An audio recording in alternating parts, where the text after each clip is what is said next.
Hey, what's up, everyone? It's Jenny Dildine, the LDS Mission Coach, and you are listening to the LDS Mission Podcast, episode number 71, Fear Can Be Fun.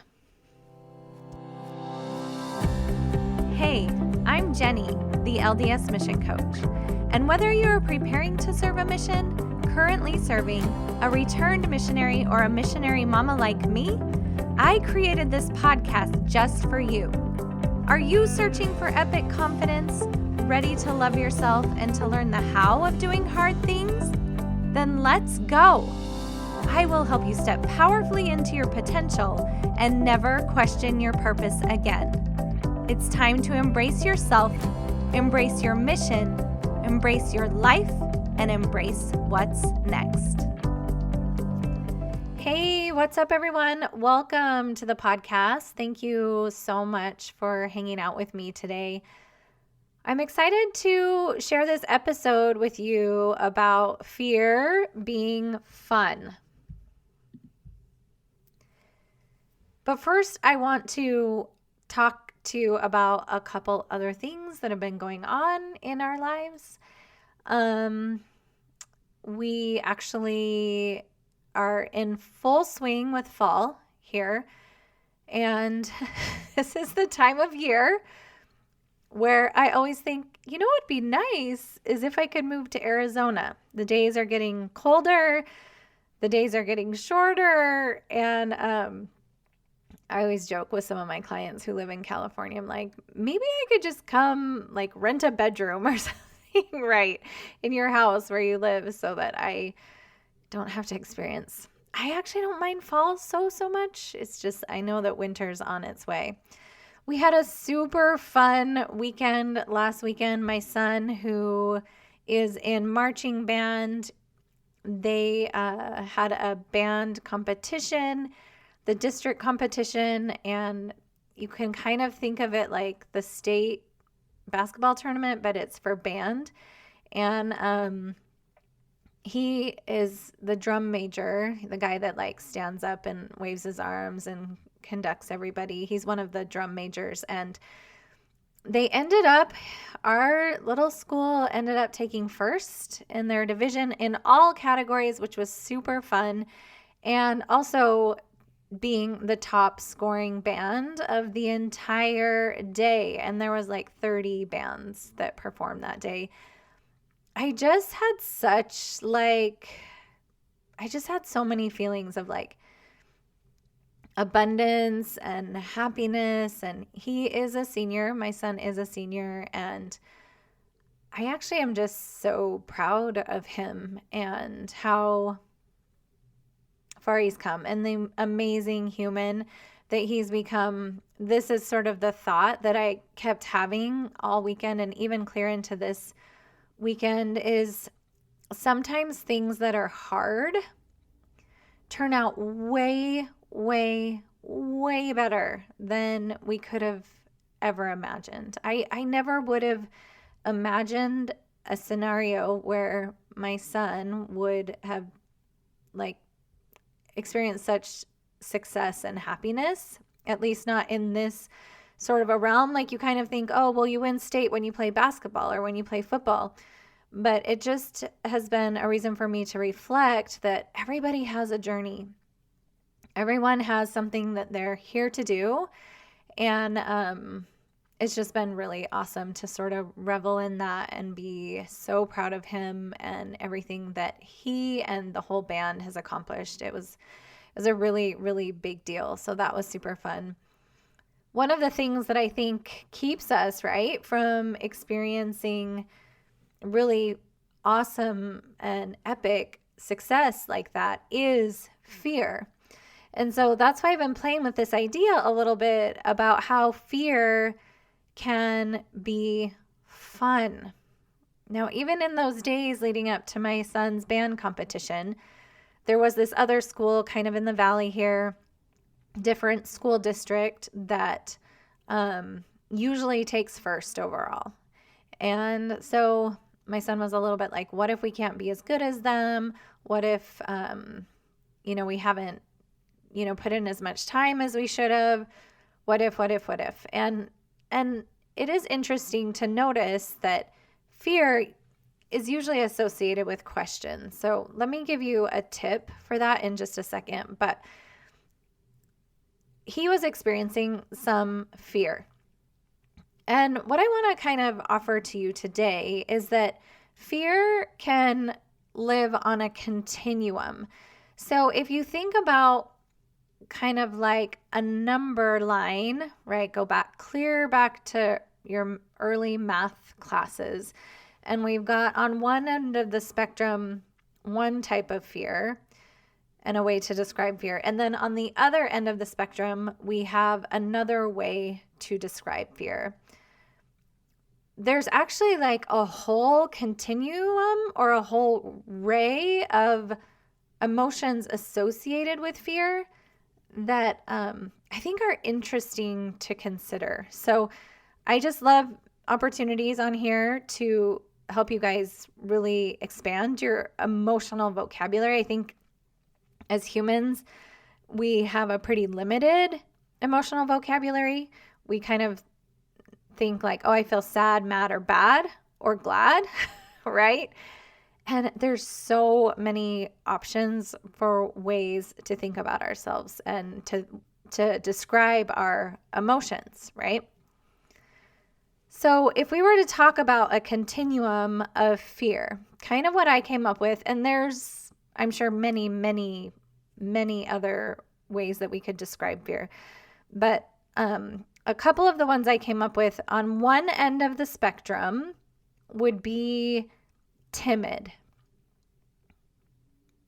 So timid is sort of a really dumbed down version of fear. But if you're thinking about like, I'm about to be introduced to someone new, I'm going into a new transfer, I am about to meet my new companion, maybe I'm home from the mission, I'm about to show up at a Halloween party, right? Or a get together, or I'm going to be carving pumpkins with some people I've never met before. We might be feeling a little bit timid, okay? Maybe on the complete opposite end of the continuum, we would have something like terror. And I think a lot of people actually like the feeling of terror. I am not one of those people. Now, when I say feeling, remember, a feeling, the way I describe it here on the podcast, is just a vibration in your body.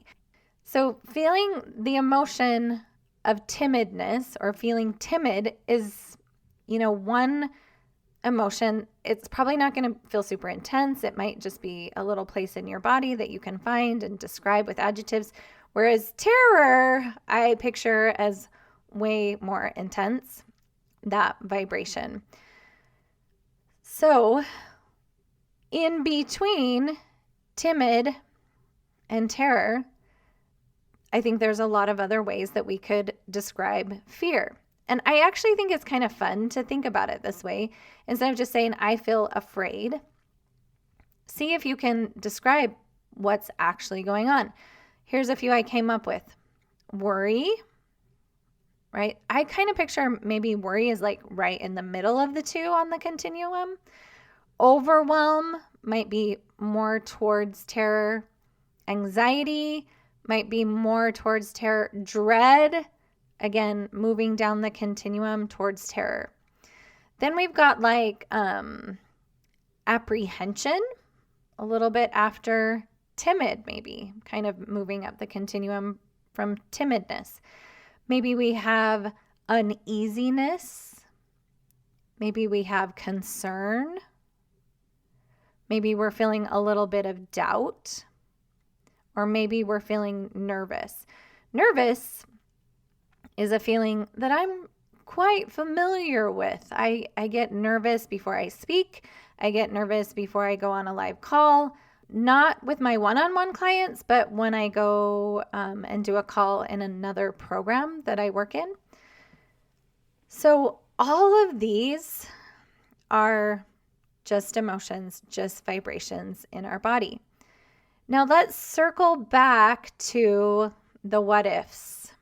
And our lower brain loves to keep asking us questions. It loves to offer us questions because questions kind of keep us stuck and spinning and where we are. So when your brain likes to offer you a question, like, what if this happens? What if I can't handle this? What if this is too hard? What if I can't get everything done? You have two choices in that moment of skills that you can start to apply. Number one, you can figure out what the thought is. You can change the question into a thought, like, I might not have enough time to do that. Like, that thought might create some worry or overwhelm, okay? Or you can just answer the question and kind of give your brain something to chew on. Okay, so what if I don't get that thing done that I need to get done? Then what? We can just kind of show our brain like, oh, so then maybe I'll get 50% off on that assignment. Okay, so then what?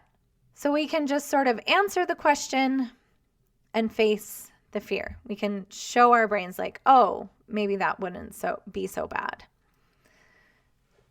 So one thing I wanted to talk about here too, with fear being fun, one of the things that I think prevents us from having fun when we're experiencing fear is the fear of rejection. And I hear missionaries talk about this a lot. I hear returned missionaries talk about this a lot. Like, what if I go on this date and, it doesn't go well? What if the person doesn't like me? What if we invite someone to be baptized and they just decide, nope, that's not what I want. And then that person rejects you. Another example I have is my daughter. She's trying to get her first job. She's a sophomore in high school and she's trying to get her first job. So one of her fears was that she wouldn't get the job, that she would get rejected in some way. So one thing I want you to kind of think about is being willing to feel fear, because when we're willing to feel that fear and go to the job interview anyway, and take action anyway, and invite people to be baptized anyway, and go on the date anyway, what's on the other side of feeling fear or worry or overwhelm or anxiety or dread is pretty amazing. And it might be better than you could even imagine. The truth is, we're not for everyone, and we might interview for a job and it might not be a good fit, not because there's something wrong with you, but just because it's not a good fit. Or someone might say, hey, yeah, I don't really want to go on another date with you, but not because there's something wrong with you, but because it's just not a good fit. I kind of like to think about it with this sort of situation, and what I told my daughter is, you're kind of interviewing them too. You get the opportunity to reject their job offer if you want. So we aren't for everyone, and it's okay if people reject you. It doesn't mean that there's something wrong or that something's bad or that something's off with you. What's funny about the fear of rejection, right, is that our brains kind of tell us that that means death. And here's what I mean by that is your brain can't differentiate between physical pain and emotional pain. And so if someone, quote unquote, rejects us and we have to feel a little bit sad or a little bit insecure, our brain equates that to actually being thrown out of the tribe or being thrown out of the group. And back in the quote unquote caveman days, that actually did mean death, because you wouldn't have food, you wouldn't have warmth, you wouldn't have shelter. And that meant that you would not survive the day. So it's just good to notice, like, that fear of rejection is kind of like a primal thing. That lower caveman brain is always trying to avoid that rejection. But here's where fear and like holding that fear can get kind of fun. There's this concept called failing ahead of time. And what happens is we are so afraid of feeling that rejection that we just don't even try at all. So it's this idea about the boy who wants to make the basketball team. He wants to play varsity basketball and try out for the basketball team. But he's so afraid of being rejected. He's so afraid of not making the team that he just doesn't try at all. He doesn't even try out. So he doesn't even give the coaches an opportunity to reject him. What actually happens is he rejects himself. So sometimes we're so afraid of that fear or that failure that we don't even try. We fail and we reject ourselves ahead of time. Or think about that girl in your ward, if you're a return missionary, that seems a little bit, quote unquote, like out of your league or whatever, right? We think, oh, well, she might just reject me, or I'm going to fail when I ask her out, so I'm just not even going to try. And what we've done in the meantime is we create this failure ahead of time. We don't even give her a chance to reject us, and we reject ourselves. So this is where this gets fun, is we got to be willing to feel fear. We got to be willing to get rejected. We got to be willing to fail and feel all of those emotions like overwhelm, anxiety, dread, terror, apprehension, concern, doubt, timidness, uneasy, and nervousness. Sometimes I think we see fear as a red light. Like up comes the fear. We're sort of like, oh my gosh, enough. We got to walk the other way. But I want you guys, fear becomes super fun when we see fear and that doubt in ourselves, that fear of failing, that fear of rejection, when we see it as a green light. That little bit of butterflies that you get, when you're about to do something big, doesn't mean that it's not a good thing. In fact, a lot of times that fear might be an indication that you are on to something really epic. That fear, those little nervous butterflies, all of that might be an indication that you are about to do something huge, something life-changing. And here's the funnest part of fear, I think, is that the body and our brain won't even register fear unless we sort of believe that what we want could actually happen. So like if we go back to my example of my son with the marching band, unless he really believed it was possible for them to get first, he wouldn't be afraid at all. And this is what is super fun about fear, is if we're willing to feel it, if we're willing to move towards fear instead of walking away from fear, what's on the other side is just, like I said at the beginning of this podcast, is way better often than we could have even imagined. So I think a lot of people look at coaches or other people who have a lot of success, right? They think, oh, well, they're just not afraid. They just don't ever feel uneasy. They don't ever feel insecure. They don't ever feel that self-doubt. And what I want to offer to you guys is that the opposite of this is true. The people who are the most successful make fear fun. They're actually willing to feel the fear and keep going and take action anyway. They love when they get these little butterfly feelings. They see it as an indicator that they're on the right track and that what they want might actually be possible. Like something like in your wildest dreams that you didn't even know was possible. If you have a little fear when it comes up and when you think about it, your brain actually believes that it's possible. And that is super fun. So when you feel these nervous butterflies, when you feel the fear of rejection, when you feel the fear of failure, Okay, I've given you a few tools that you can sort of play with and use. Don't fail ahead of time. Don't just give up and walk the other way. I have this picture of like walking towards the butterflies. Walk to them. Because usually what's on the other side, it's amazing. It's epic. It's way better than we could have even thought.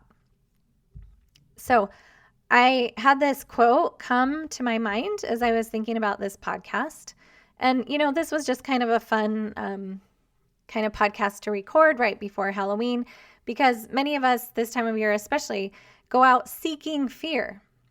Not me, again, I think I mentioned this earlier, like I don't like the feeling of terror, but many people do and will over the weekend and on Monday, they will seek out terror. They will go to the haunted corn mazes. They will watch the scary movies.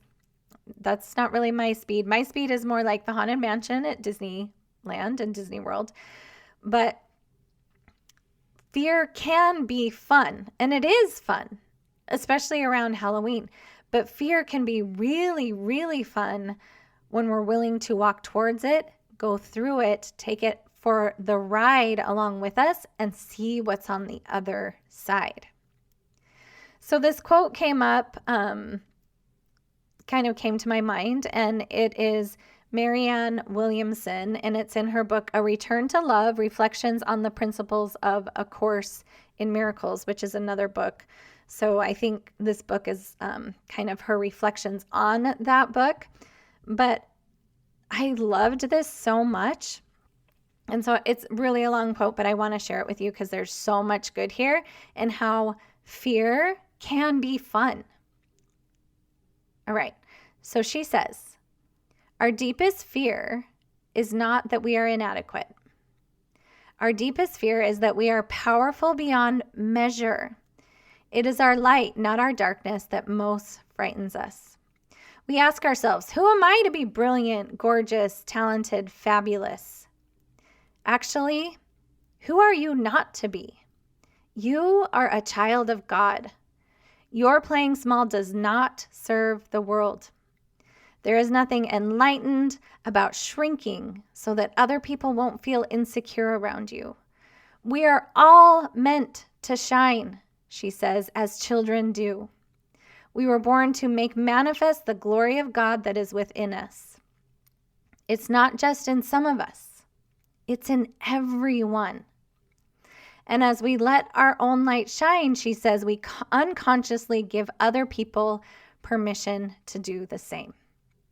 As we are liberated from our own fear, our presence automatically liberates others.